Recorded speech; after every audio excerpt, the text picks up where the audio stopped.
গল্প অৰণ্য গল্পকাৰ তথা পাঠ শিল্পিকা মধুকৈল্য।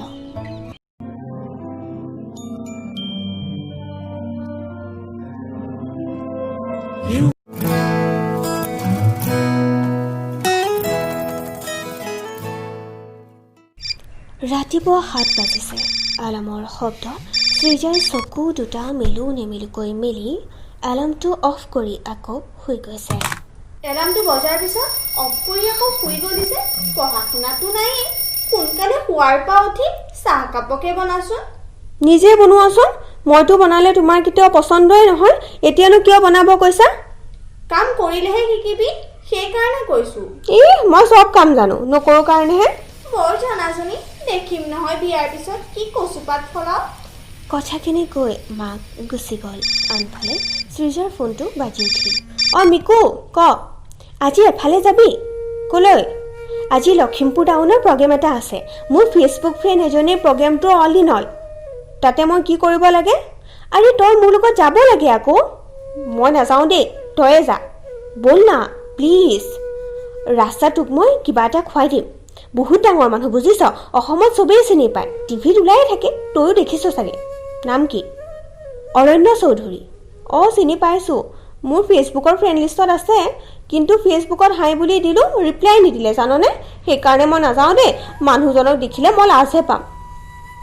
এতিয়াৰ পৰা দিব দে, মই চিনাকি কৰাই দিম নহয়। ব'ল না। হ'ব দে, যাম। কিন্তু তই আকৌ তাত গৈ কথাৰ মহলা লাগি নধৰিবি। সোনকালে যাম আৰু সোনকালে আহিম। হ'ব দে, এতিয়া ওলা। সৃজাই ফোনটো কাটিলে আৰু গা পা ধুই কিবা এটা খাই মিকুৰ লগত টাউনলৈ বুলি ওলাল। কিছু সময়ৰ পিছত সৃজা আৰু মিকু গৈ অনুষ্ঠান পালেগৈ। অনুষ্ঠানটোত বহুত মানুহ, পৰস্পৰে পৰস্পৰৰ লগত ব্যস্ত।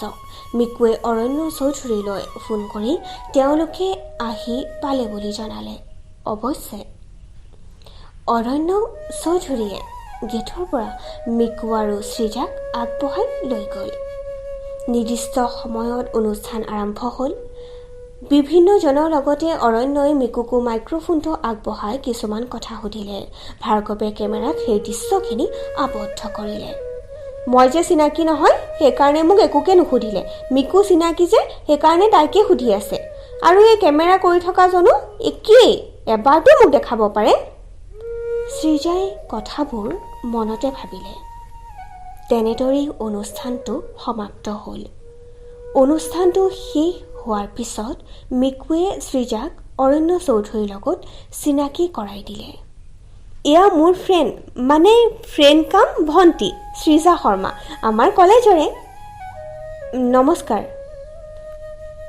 অৰণ্যই ক'লে, তোমাক মই ক'ৰবাত দেখা যেন লাগিছে।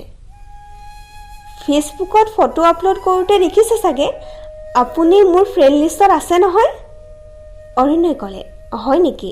সেইকাৰণে তোমাক দেখা যেন লাগিছে। সৃজাই হাঁহি এটা মাৰিলে। মিকুৱে টপকৈ মাতিলে, এই মোৰ চব হয়। বহুতে আমাক SMS আৰু MMS বুলিও জোকায়, কাৰণ কলেজত আমি এনি টাইম একেলগতে থাকোঁ। মই ক্লাছ বাংক মাৰিলে তাইও মাৰে, দুইজনী মস্ত পাগলী। আৰু এটা আইচক্ৰীমেই যে দুইজনীয়ে কামোৰ মাৰি ভগাই খাওঁ, সেইটো ক আকৌ।